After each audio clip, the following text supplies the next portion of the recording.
तुम्हाला आम्हाला मानव देह मिळालाय हा काय निव्वळ योगायोग आहे, लक्षात ठेवा. सहजासहजी भेटत एक एक युनी कोटी कोटी फेरा तो लागे वारा मनुष्य देहाचा किंवा पावला हा देह का गटाळी नाही न करो उपाय घडो आले, लक्षात ठेवा. सहजासहजी भेटत ज्ञानोबरांची ओवे नातुरे कल्पतरूचे तळवटी आणि बैसोनी जोळे तसे ते गाठी.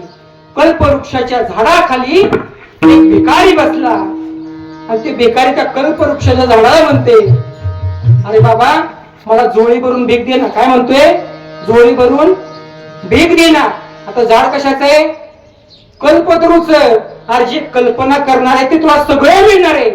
पण भिकाऱ्याला ते कल्पवृक्षाचं झाड समजलं, त्याचं महत्व त्याला समजलंय का? तसंच आहे आपल्याला. काय ना मानव देह कळालाय पण मिळत, काही ना मिळालंय पण कळायला तयार, आणि काही ना कळालाही नाही आणि त्यांना मिळतही नाही. लक्षात ठेवा. देवाधिकांना मानव देहाचं मूल्य कळालेलं आहे पण त्यांना मानव देह म्हणून या पृथ्वी तलावरती येता येत. पशु पक्ष्यांना मानव देह मिळाला सुद्धा नाही, त्यांना कळाला सुद्धा. तुम्हा आम्हाला मानव देह मिळालाय पण कळायला तयार आहे का? आणि जर तुम्हा आम्हाला जर मानव देहाचं महत्व कळालं असतं तर गुटखा खाऊन खाऊन आपले दात पडले, बोलत चला दात पडले, दारू पिऊन पिऊन आपले लिव्हर सटले. वस्तुस्थिती आहे ना, बरोबर आहे ना?